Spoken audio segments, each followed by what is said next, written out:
Next है minor and cofactor, exercise 4.43। Minor and cofactor. Minor क्या है? हर एलिमेंट का अपना माइनर। मैट्रिसेस में जितने एलिमेंट्स होंगे उतने माइनर्स होंगे।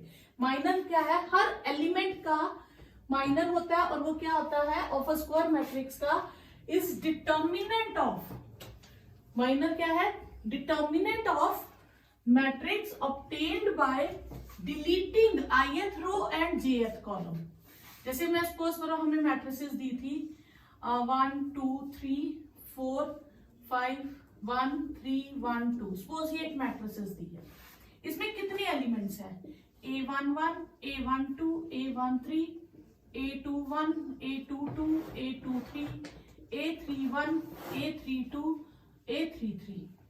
टोटल 9 एलिमेंट्स है। ठीक है, अब हर 9 एलिमेंट्स है तो हर एलिमेंट का कोफैक्टर होगा, तो टोटल कितने कोफैक्टर्स होंगे? इसमें 9 कोफैक्टर्स होंगे। अब 9 कोफैक्टर्स में पहला कोफैक्टर होगा M11। तो Mij का मतलब है ith रो और jth कॉलम आपको डिलीट करना है। M11 का मतलब है कि आपको, अगर मैं इसको साइड पे लिखूं, फर्स्ट रो और फर्स्ट कॉलम छोड़ देना, बाकी जो बचेगा दैट इज डिटर्मिनेंट। बाकी जो बचा उसका determinant is known as minor. Clear? Suppose आपको निकालना है M12। तो M12 क्या होगा? 4 5 1 3 1 2 1 2 मतलब फर्स्ट रो और सेकंड कॉलम। फर्स्ट रो और सेकंड कॉलम छोड़ दो तो आपके पास 1 4 3 2 आ जाएगा। इसे सॉल्व करेंगे तो हमारे पास माइनर आ जाएगा। ठीक है, अब जैसे इसका माइनर हो गया 10 - 1 दैट इज 9। इसका माइनर हो गया 8 - 3 दैट इज 5। माइनर निकालने के बाद हम कोफैक्टर सीधा निकाल सकते हैं। जैसे इसी का कोफैक्टर निकालना हो तो -1 इन दोनों का टोटल, ठीक है, i + j, इन दोनों का टोटल कितना आया? 2 और साथ में M11। -1 का स्क्वायर क्या हो गया? 1। M11 का आंसर लगा देंगे तो दैट इज 9। अब M12 A12 निकालना हो तो हम क्या लिखेंगे? -1 इन दोनों का टोटल 1 + 2 3 साथ में M12। तो ये -1 का क्यूब नेगेटिव हो जाएगा और इसका आंसर कितना हमारे पास? 5। तो ये 5 आ जाएगा। इस तरह से हम माइनर्स और कोफैक्टर्स कोई भी फाइंड कर सकते हैं। जैसे सपोज करो आपको ये नहीं करना है, आपको M23 फाइंड करना है। तो 2 3 मतलब 1 2 3 4 5 1 3 1 2 2 3 मतलब 2th रो और थर्ड कॉलम। सेकेंड रो और थर्ड कॉलम डिलीट करना है, सेकेंड रो और थर्ड कॉलम डिलीट करना है। तो बाकी बचेगा आपके पास 1 2 3 1 दैट इज 1 - 6 - 5। क्लियर? और इसी का अगर आपको कोफैक्टर निकालना है तो आपने लिखना है -1 2 + 3 5 और साथ में M23। तो ये हो जाएगा -5 तो दैट इज +5। तो ये इसी तरह से आप कोई भी माइनर्स और कोई भी कोफैक्टर्स निकाल सकते हो। माइनर निकालते हैं उसके साथ -1 + j से मल्टीप्लाई करते हैं तो उसे कहते हैं cofactors. Write down the minors and cofactors of this determinant. ठीक है, इसमें कितने एलिमेंट है? 2 + 2 4 एलिमेंट्स है, तो 4 माइनर्स होंगे। M11 तो 11 मतलब फर्स्ट रो और फर्स्ट कॉलम डिलीट कर देंगे। हम फर्स्ट रो और फर्स्ट कॉलम को डिलीट करेंगे तो हमारे पास 3 बचेगा। फिर M12 क्या हो जाएगा? फर्स्ट रो और सेकंड कॉलम को डिलीट करेंगे तो 0 बचेगा। M21 मतलब सेकंड रो और फर्स्ट कॉलम, सेकंड रो और फर्स्ट कॉलम को डिलीट करेंगे -4 आएगा। और M22 मतलब सेकंड रो और सेकंड कॉलम को डिलीट करेंगे 2 आएगा। तो ये हो गया माइनर्स। कोफैक्टर्स के लिए हम क्या करते हैं? इनके -1 लगाते हैं। आप यहां से डायरेक्टली देख सकते हैं, ये अगर इवन है तो -1 2 M11। तो ये इवन है तो M11 ही रहेगा, तो आंसर 3 रहेगा। A12 तो -1 M12। ठीक है, -M12 दैट इज -0 तो 0 ही रहेगा। A21 -1 M21 -M21 है -4 तो वो +4 हो जाएगा। A22 -1⁴ M22, तो ये M22 होगा और ये हमारे पास 2 आ जाएगा। ये हो गए माइनर्स एंड कोफैक्टर्स। सेम है आपके पास ABCD, सेकेंड पार्ट है। Delta is ABCD। अब minor M11 first row first column छोड़ेंगे D आएगा, M12 first row second column छोड़ेंगे C आएगा, डिलीट करेंगे। M21 second row first column delete करेंगे B आएगा, M22 second row second column delete करेंगे A आएगा। A11, तो अब आपको ये स्टेप करने की जरूरत नहीं है पूरा शो करने की, आप डायरेक्टली करिए। अगर ये इवन हो तो एज इट इज लिख दीजिए, अगर ये ऑड हो तो साइन चेंज करके लिख दीजिए। तो ये इवन है 11, तो D ही आएगा। A12 इनका टोटल ऑड है तो साइन चेंज हो जाएगा। A21 ये ऑड है टोटल तो साइन चेंज हो जाएगा। A22 टोटल इवन है तो साइन सेम रहेगा। ये हो गए माइनर्स एंड कोफैक्टर्स। इन्हें 3x3 मैट्रिक्स, ठीक है। अब इसमें M11 first row first column को डिलीट करेंगे, हमारे पास 1 0 0 1 रहेगा। M12 फर्स्ट रो और सेकंड कॉलम को डिलीट करेंगे, 0 0 0 1 आएगा। M13 फर्स्ट रो और थर्ड कॉलम को डिलीट करेंगे, फर्स्ट रो और थर्ड कॉलम को डिलीट करेंगे तो हमारे पास आएगा 0 1 0 0। तो ये आ जाएगा हमारे पास 1 -0, ये हो जाएगा 0 -0 और ये हो जाएगा 0 -0। क्लियर। फिर M21 मतलब सेकेंड रो और फर्स्ट कॉलम को डिलीट करेंगे, 0 0 0 1 आएगा। This will become 0 -0 0। M22 second row और सेकेंड कॉलम को डिलीट करेंगे, 1 0 0 1 आएगा। तो ये 1 -0 1 हो जाएगा।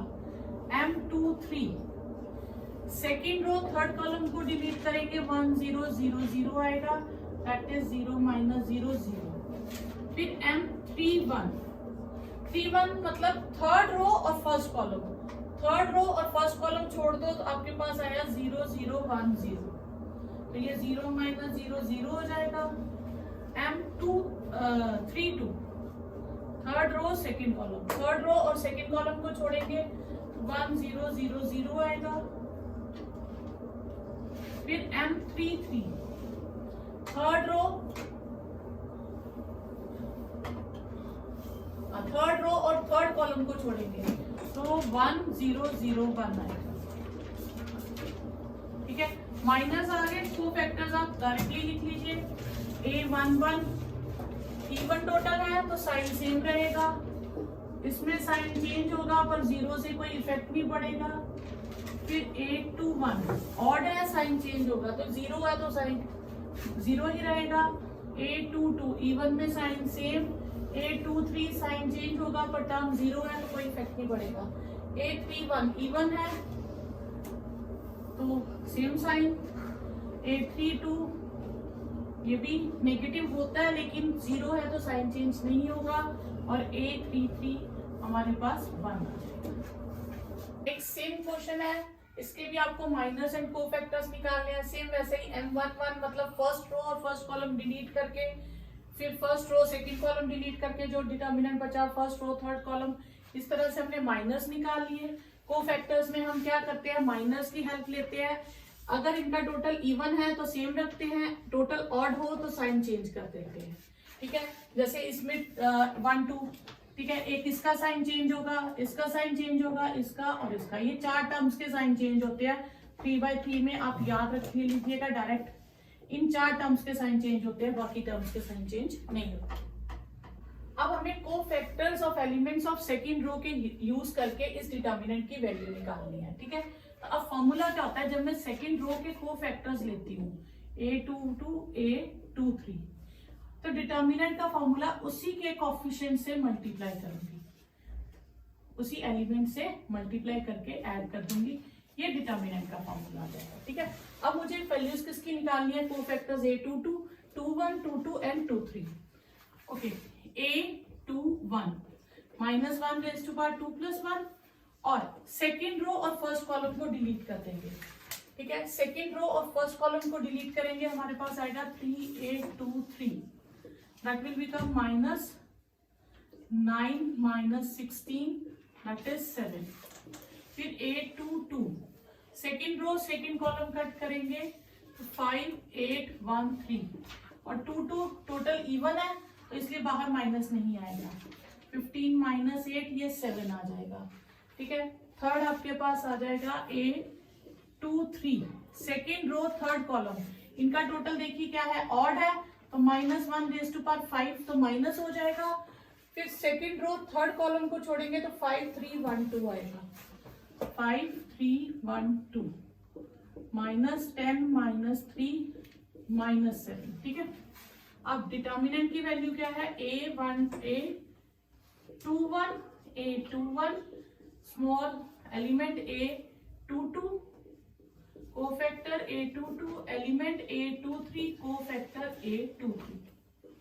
ठीक है, एलिमेंट है हमारे पास 2 और कोफैक्टर है 7, एलिमेंट है 0 और कोफैक्टर है 7, एलिमेंट है 1 और कोफैक्टर है -7। 14 -7 तो आंसर इज 7। नेक्स्ट है using cofactors of third column evaluate this.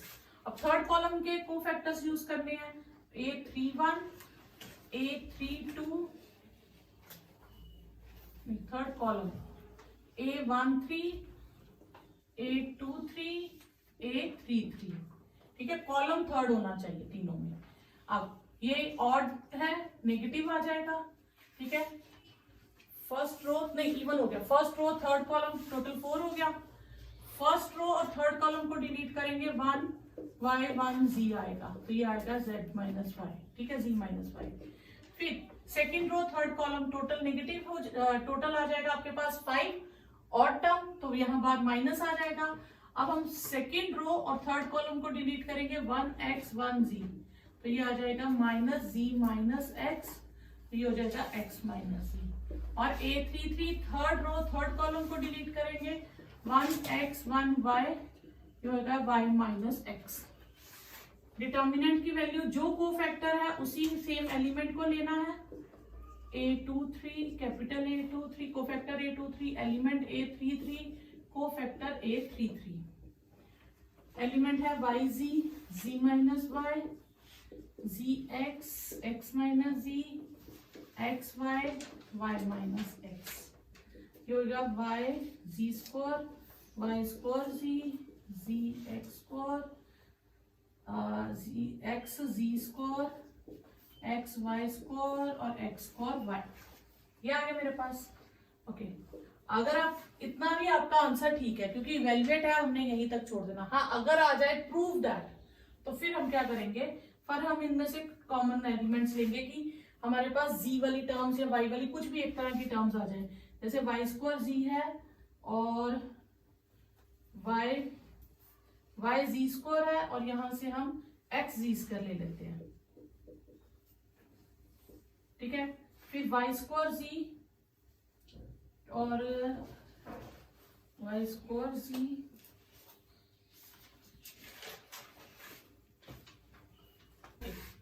इनमें से हम y z कॉमन ले तो वापस वही z माइनस y आ जाएगा, या हम z x स्क्वायर और x स्क्वायर y कर लेते हैं और x y स्क्वायर और x z स्क्वायर अलग कर लेते हैं। y z माइनस y, इसमें से x स्क्वायर कॉमन ले लें, z माइनस y, इसमें से x कॉमन ले लें माइनस एक्स, जी स्क्वायर माइनस वाई स्क्वायर।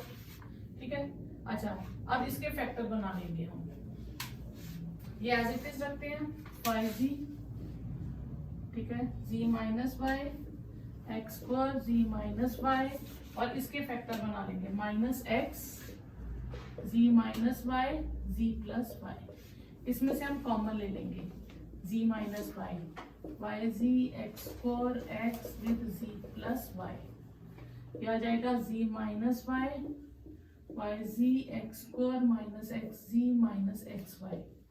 ठीक है, फिर z माइनस वाई। अब ऐसे करते हैं, हम इन दोनों में से कॉमन ले लेते हैं, एक्स, हाँ, x square minus x y plus y z minus x. तो ये z माइनस वाई, ये x common, x minus y आ जाएगा, y नहीं, z common, y minus x आ जाएगा, z माइनस y। अच्छा, ये x माइनस y है, ये y माइनस x है, तो मैं क्या करूंगी, इसमें से माइनस कॉमन ले लूंगी ताकि ये भी x माइनस y हो जाए। z माइनस y, ये है मेरे पास x माइनस y, और ये हो गया x माइनस सी। ठीक है, इतना भी आंसर ठीक है। नहीं तो प्रूव करने को आपको कहेंगे कि इसका आंसर होता है x minus y, y minus z, z minus x. x minus y तो है हमारे पास, ठीक है, इसमें से माइनस कॉमन ले तो y माइनस जी हो जाएगा, इसमें से माइनस कॉमन ले तो z माइनस एक्स हो जाएगा। दो माइनस कॉमन लेने से वो पॉजिटिव टर्म हो जाएगी, तो ये आपका आंसर आएगा। नेक्स्ट है डिटर्मिनेंट, हमें चार ऑप्शंस में से बताना क्या होगा। मैंने आपको ये सिखाया था कि जो रो, आप कोई भी रो या कोई भी कॉलम चूज कर सकते हो, तो जो रो आप ले लोगे, चूज कर ली, उसी रो के सारे एलिमेंट लेने हैं और उसी के कोफैक्टर्स लेने हैं। ठीक है, तो पहले मैंने आपको कहा था जो कोफैक्टर होगा वही एलिमेंट होगा, तो ये डिफरेंट है तो ये तो डिलीट हो गया, ये भी डिफरेंट है, ये भी डिलीट, ये भी डिफरेंट है, ये भी डिलीट। ऑप्शन क्या बची, ये। और देखिए इसमें सेम है और रो थर्ड ही यूज हो रही है, तो ये आपकी करेक्ट ऑप्शन है।